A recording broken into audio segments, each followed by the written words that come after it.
Hey guys, I hope everybody's having a fantastic day. Whether you're watching this in the morning, in the afternoon, or in the evening, I'm glad you're here.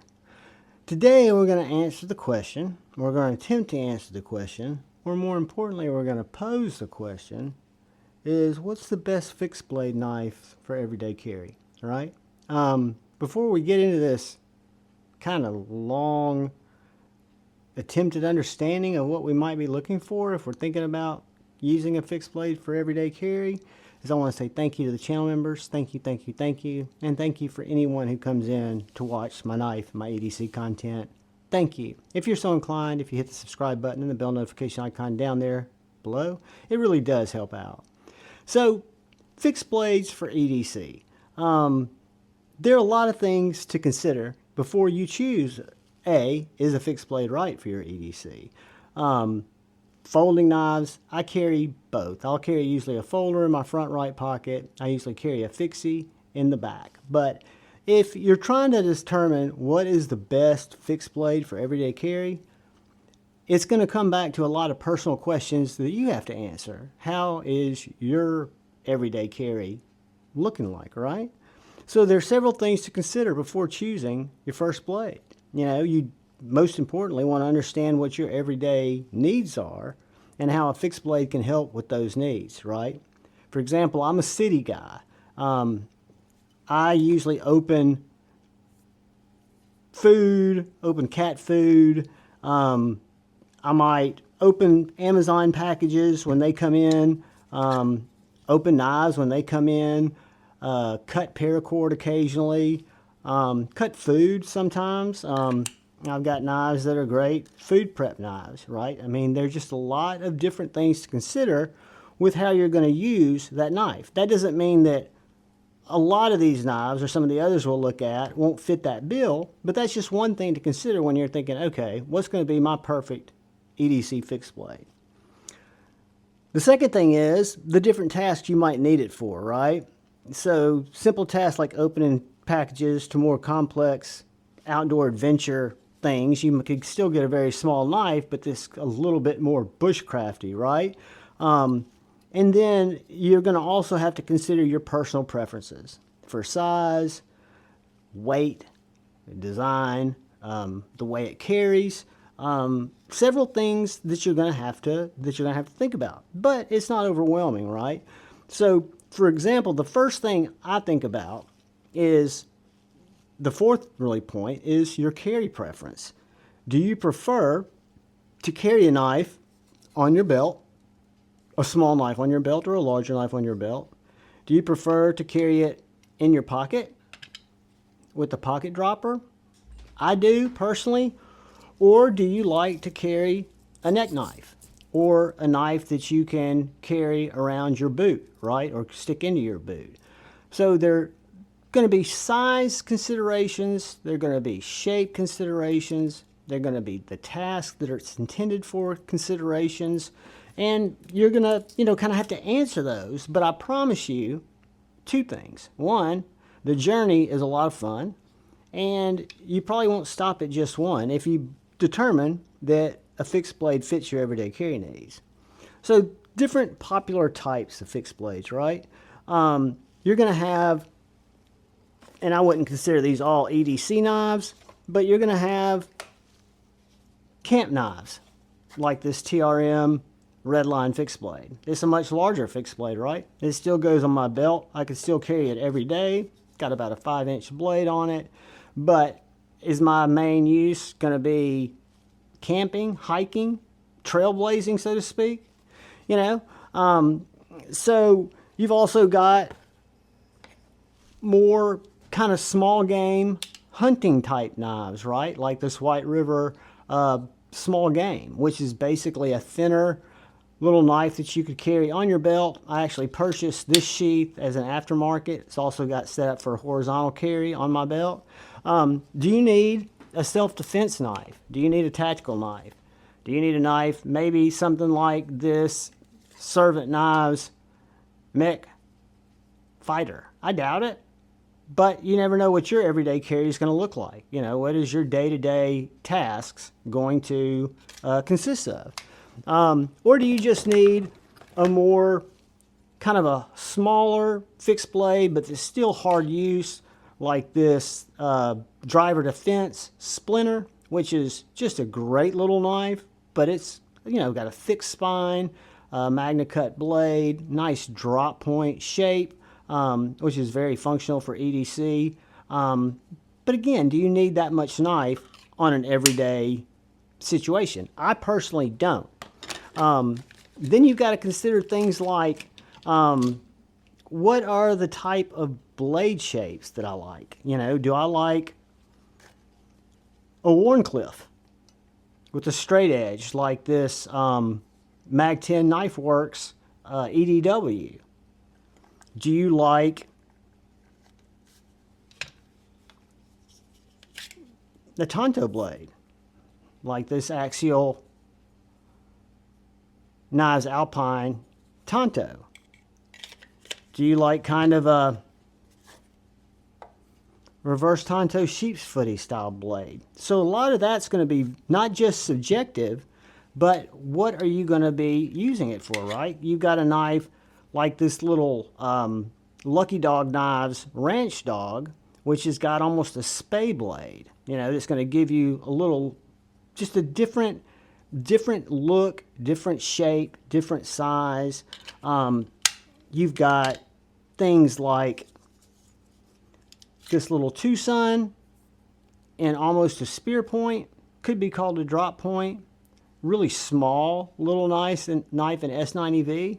But I'll be honest with you, for my city lifestyle, which is consisting of cutting maybe food, maybe some food packaging, opening some cat food, opening packages, this is a great little knife.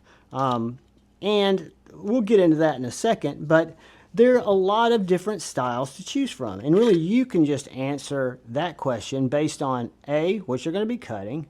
Most of these knives will cut just about anything.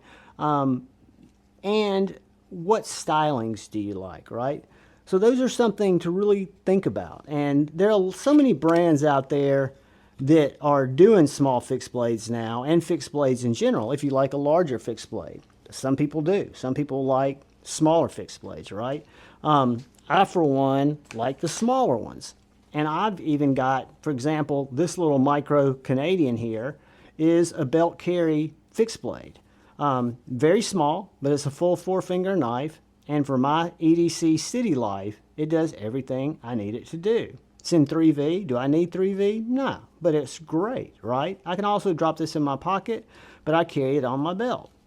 Another one that I carry quite often is this Big Idea Design Company Lookout, which is a small little clip point, super snazzy blade, great little knife in S35VN with a tie handle.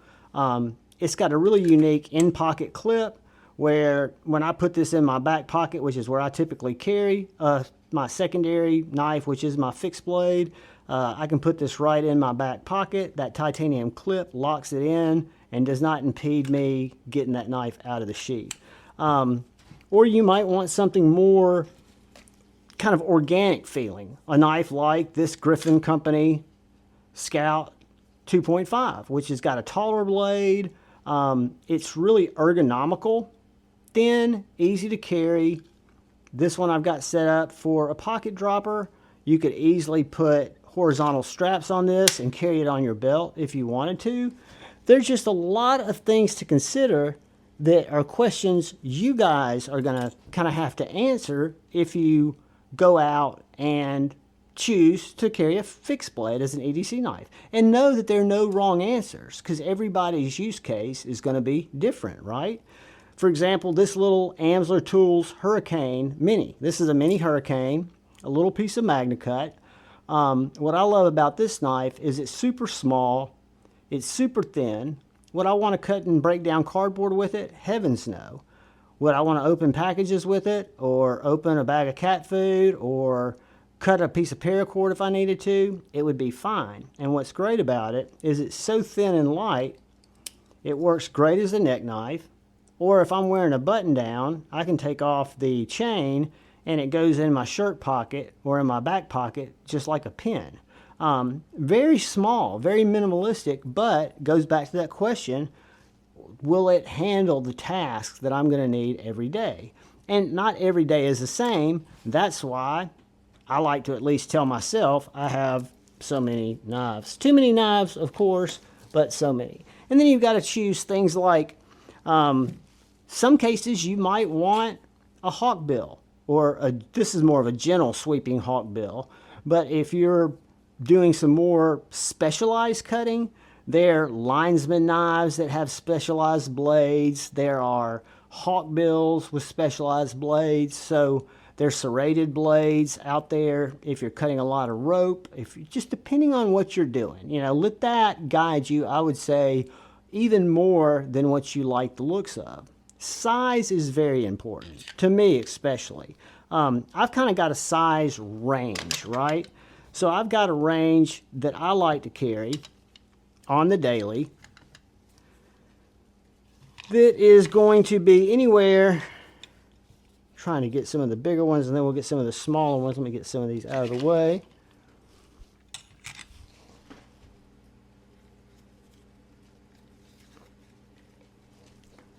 So of course on the littler guy side, you've got tiny little knives. And then I've got bigger knives that I'll carry. But anywhere from, I would say, I'm thinking this is going to be 7.5 or 7. I'm about a 7 to 6 inch guy. This is 7.5. Down to 5 inches. And I've even got a knife, that Tucson I was showing you is smaller than 5 inches. This Jacob Creates Chickadee is a 5-inch knife. This straight line knives is a great size for me. I love this little knife. It is 6 inches. And then I believe this guy's going to come in right at like 7. So I'm a 5 to 7 inch guy. I know a lot of people, and that sounded weirder than it was. Yeah, that's 7 inches. But that's what I like to carry for an EDC knife. More times than not, I'm in that 5 to 6 inch range. However, a 7-inch knife, 7.5-inch knife fits just fine in my back pocket the way I like to carry it. It's not too much. And then again, if I'm going to go hiking, if I'm going camping, I do not mind putting the Redline Fixie on my belt. If I'm going somewhere where I don't know what I'm going to encounter, I don't mind having a bigger tactical knife, but I can also use a knife like this little Driver Defense Ricochet, which is a small little guy, but it's a hard-working knife. It serves a couple of purposes. It's not going to carry as lightly as some of the others, like the Amsler tools or like the Chickadee, but this is a little 6-inch knife that's got well over a 1/2-inch handle and thick MagnaCut blade. So tactical beware, Slurpee saver, this is as much as the Mech Fighter. It might not have as much blade, but it is just a fantastic knife. So then you've got to look at things like investment, right? Value. What am I looking for in spending on an EDC knife? And the good news is you can get them now all over the board. Amazon has a lot of knives if you want to check one out that are in that $50 to $60 range all day long. You can get them for less than that. I don't necessarily recommend that, going for something super, super inexpensive. For example, White Mountain Knives, they might not have it in stock now, but this is a smaller knife. This is a Tucson TS150. It's even smaller than the Chickadee.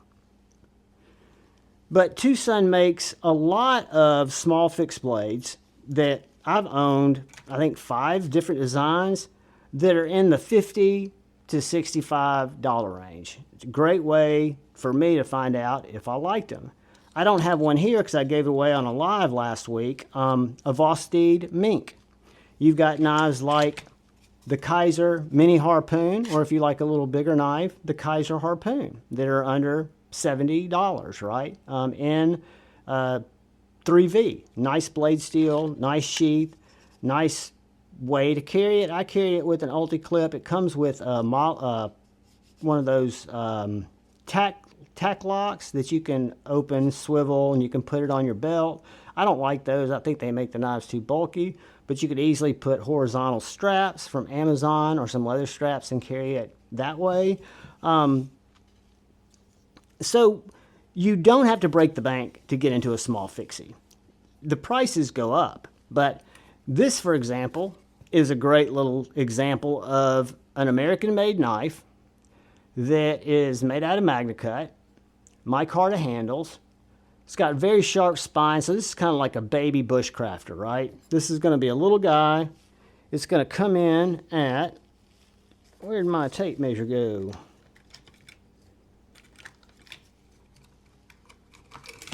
I think it's right around 6 inches, 5.5 inches.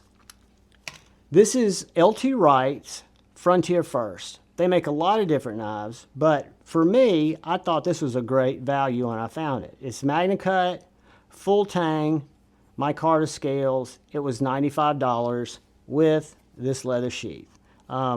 So you can get very good knives for under $100. Much cheaper than even these two knives. I just don't have any in my collection that are that much cheaper. And then you can look at things like, do you want a custom made knife, a knife made by a custom maker, a production knife, a small batch custom maker. Those will all affect, or a one-off custom maker. Those will all affect your pricing. They don't necessarily affect how well they cut or how well they're going to help you meet those tasks, but they're just those type of things to consider, just like you would with a folder, right? And to me, you're going to have advantages and disadvantages for both, right? A larger knife is going to handle more tasks for you. It's going to do more for you. A smaller blade might require a little bit more work or take in more cuts, but it's going to be easier to conceal. So you've got to weigh the two there. And next thing probably to think about are the key features to look for, right? What are going to lead to this fixed blade being a good knife, whether it's contributing to its performance, durability, and the user experiences, right? So the first thing that you think about probably is your blade steel. I go one further, and most of your fixed blades are going to come this way, but for me, I always prefer a full tang, which I think all of mine are, constructed knife, which means that the fixed blade is cut out of a single piece of M390 or ABL or MagnaCut, whatever the case may be. It's a full tang, full piece of steel. That's going to lead to the durability of the knife. It's going to increase I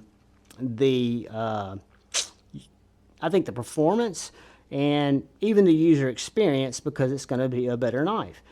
I don't mind pen knives. I like pen knives. I don't mind screw-on scales because for me, I like the screw-on scales because on small knives, it's nice to be able to take them off and get them hit in my fixed angle sharpening system without a lot of trouble, without having to clamp them off too small.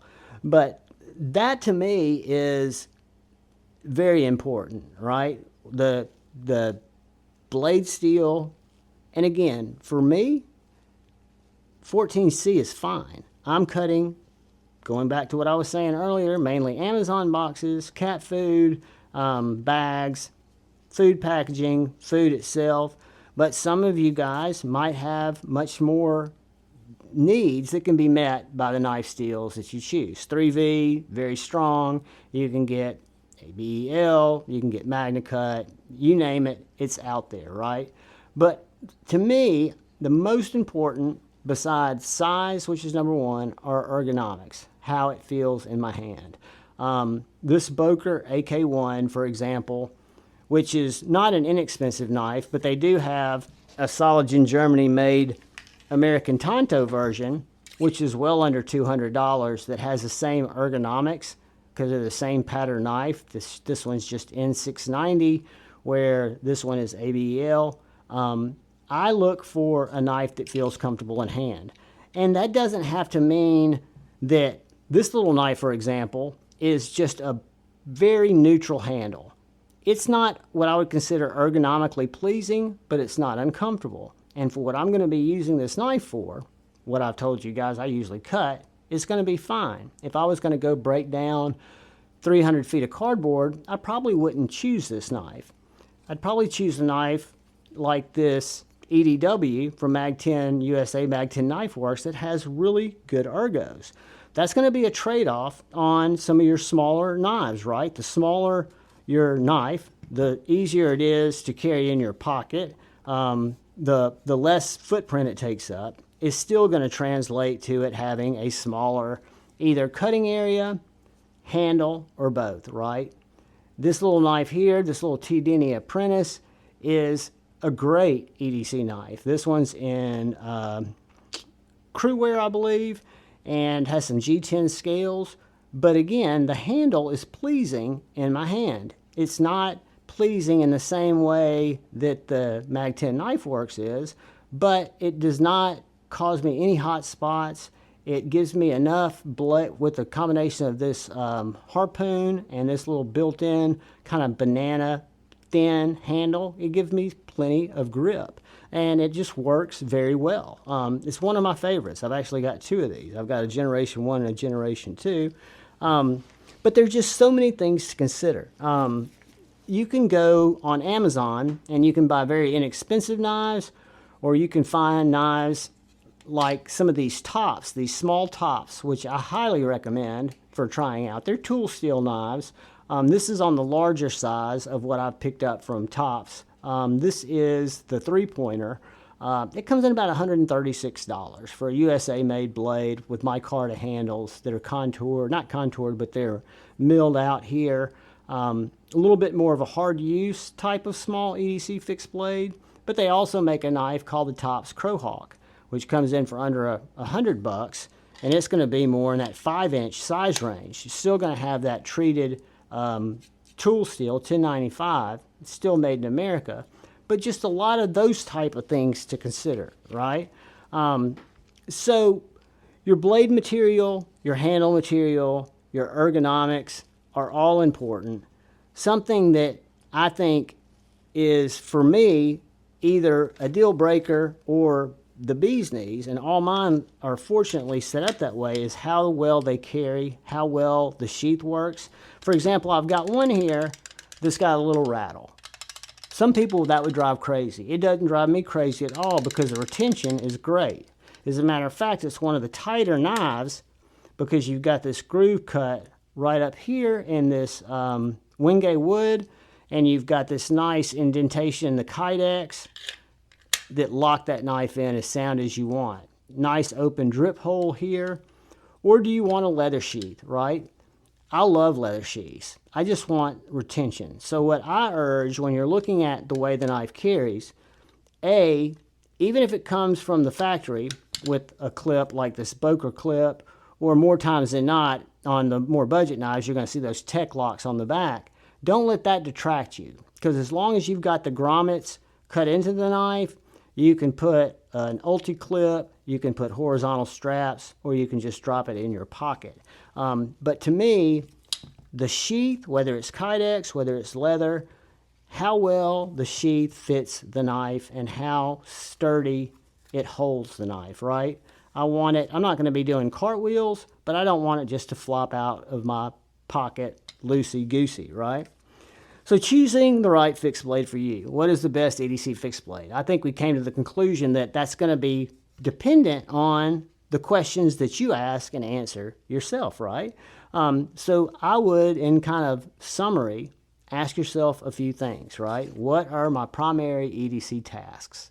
I.e., what do I do with my folder that I wonder if a fixed blade would, serve my purpose and serve it better. For example, deployment on a fixed blade, when I carry both, even though it's easy for me to deploy my automatics, my flippers, I've got wonderful knives that I love fidgeting with.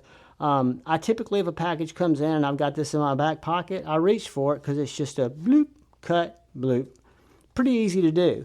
So I would look at, what are you going to be using it for? Then I would look at, what size do I want? Do I want a 7-inch knife? Do I want a 6-inch knife? Do I want 5 inches? Do I want bigger? Do I want to carry more of an 8.5, 9-inch knife overall because that's what I'm comfortable with? Answer that, because there's not a wrong answer. As long as it suits your daily carry, that's what matters. And then materials. What do I want in the knife? Want a certain blade steel? Do I want a certain handle material? Do I want a certain blade shape? Things like that are important things to consider. And then, of course, probably the biggest is value. How much do I want to spend? And I'm here to tell you that I bought $29 knives, $25 knives from Amazon that for what I do, EDC, they would be just fine. They're great knives. They're built well. They look nice. They're imported knives, of course, but they work. You don't have to spend a lot of money. And I would recommend, if you're not sure and you're just kind of dipping your toe in the fixed blade well, start there. Start somewhere like with a Tucson or an Amazon knife or a Civivi or a Kaiser or a Vostede, something that you can just get. I would say, if it was me recommending it to you, I could almost say unequivocally, try a Mini Harpoon. Mini Harpoon is a great knife. My complaint with this knife, the sheath retention is fine. It just could be stronger. It's not coming out. I just like to hear more click. That's kind of whiny me stuff. But I think the shape's good. I like a thinner knife because I'm not looking to pry with it. I'm mainly looking to slice open stuff. But your basic need could be totally different. If you go to, I think it's DLT that carries LT Wright. Google LT Wright. I'll put links to some of these in the description. I'm not going to put links for all of them. But LT Wright, this little plainsman at under $100, this Frontier First, I'm sorry, and all of their knives are fantastic little USA-made knives. So really, instead of us being able to say, what's the best fixed blade for EDC, what are the best questions we need to ask ourselves when making that determination, right? Hopefully this video has given you a little bit of insight into some of those questions, shown you some different stuff, some different blade styles, some different sizes. I'm glad you're here. I'm glad you chose to stop by. If you still happen to be here, that's a miracle. Hit the like button. But most importantly, please look out for the guy or gal to your left. Look out for the guy or gal to your right. Look out for each other. Go forward with love in your hearts and choose debate, not hate. I love you all. Peace.